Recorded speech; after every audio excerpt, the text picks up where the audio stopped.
Queridos amigos e irmãos, continuando a refletindo sobre fraternidade e políticas públicas, retomamos a reflexão anterior, que tinha como ponto de referência o relato da multiplicação dos pães.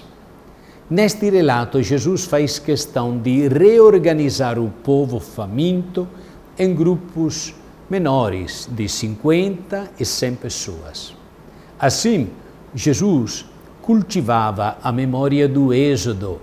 O povo dos hebreus saíra em grupos de 50 do Egito e se organizara de acordo com esse número e seus múltiplos.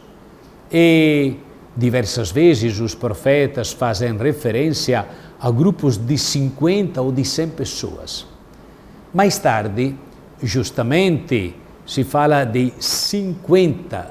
E 50 nos lembra a palavra grega Pentecostes. São os 50 dias após a Páscoa. A comunidade cristã irá ser agraciada com o Espírito Santo de Deus. Enfim, se fala também de massa dispersa. Esta massa dispersa passa a ser um povo organizado, assumindo a dinâmica do Êxodo, a qual insiste na libertação dos que se encontram curvados, humilhados e oprimidos, e sabendo-se junto aos profetas o quanto o Senhor Deus de Israel insiste em que se faça justiça aos injustiçados. Este é o resultado da presença do Espírito Santo de Deus, que é o Espírito de Jesus. Percebe-se assim que a solução do combate à miséria se encontra na autodoação, isto é, na postura de doar a vida por insistir até as últimas consequências no reino de Deus e na justiça que tal reino traz consigo. Os bispos do Brasil afirmam que existem alimentos para todos, sendo a fome a consequência de um sistema iníquo, que não distribui a renda, agravado com o desperdício. São João Paulo II já afirmara que a miséria não é fruto da fatalidade, mas de mecanismos perversos que se encarnam em verdadeiras estruturas de pecado. E o Papa Francisco, por sua vez, não se cansa de dizer que não podemos dormir sossegados enquanto houver pessoas com fome no mundo. A fome foi uma preocupação de Jesus e é também uma preocupação da Igreja. É necessário, portanto, empenhar-se decididamente na implementação de políticas públicas de combate à fome, como verdadeira obra de misericórdia. As narrativas dos evangelhos apresentam Jesus como quem, de forma constante, dedicou sua atenção aos doentes. Ao lermos o evangelho, vemos Jesus como quem, em determinados momentos, intensifica sua atenção aos doentes, sendo que curava muito dos que estavam mal, com diversas enfermidades, e expulsava muitos espíritos malignos. Jesus indicou a postura do bom samaritano como modelo de compaixão e misericórdia ante a quem precisa receber cuidados especiais para suas feridas. Mas ainda, visitar doentes sem permitir que estejam entregues à própria sorte significa visitar Jesus. Além dos doentes, outros grupos de pessoas em estado de vulnerabilidade ganharam a atenção de Jesus. Ele insistiu no cuidado. Quem acaso acolher uma destas crianças em meu nome, a mim acolhe. Nesse sentido, por ter abençoado as crianças, Jesus deu destaque a elas como seres indefesos e dependentes, no sentido de indicar a atenção que lhes cabe. Mesmo inserido em uma sociedade marcada pela dominação do homem, Jesus de Nazaré cultivou, em relação às mulheres, convivências e diálogos livres de preconceitos.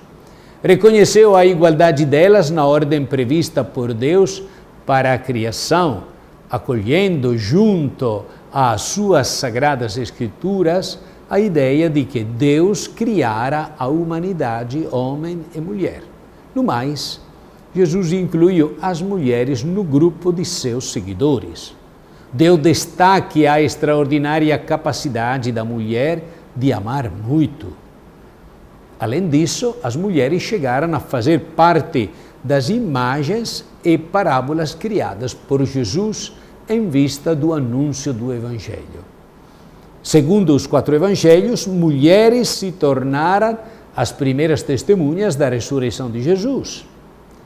Em vista disso, faz muito sentido que o apóstolo Paulo, ao contemplar a ordem igualitária da salvação, contemplou homens e mulheres como sendo apenas um em Cristo. Cabe mencionar ainda os trabalhadores. Jesus mesmo era filho de um carpinteiro. Alguns de seus discípulos eram pescadores e coletores de impostos. As parábolas contadas por Jesus acolhem as imagens do mundo do trabalho agropastoril, artesanal e doméstico. A produção de alimentos, a fabricação de instrumentos de trabalho e a cerâmica ocupavam a maior parte dos trabalhadores. No entanto, pondo o enfoque na agricultura, nas colheitas ruins, e especialmente a alta carga de tributos e impostos no período do Império Romano, ameaçavam as famílias no sentido de aproximá-las à escravidão. Além disso, nas propriedades rurais das elites sociais e políticas, em geral arrendadas, trabalhadores diaristas buscavam a sobrevivência.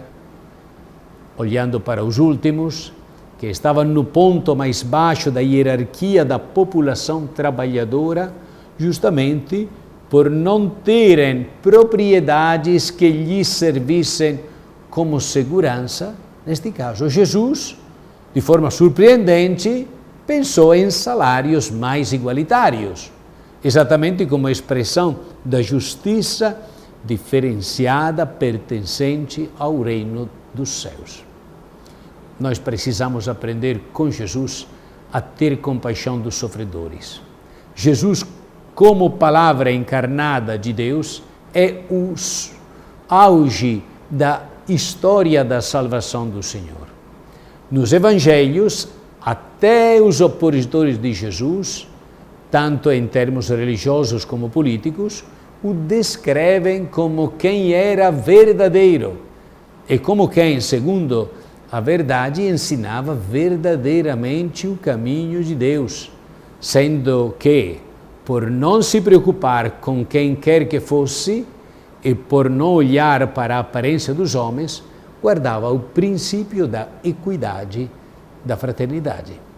Esse princípio também é vital na procura por políticas públicas éticas e justas, capazes de assegurar direitos sociais aos mais frágeis e vulneráveis.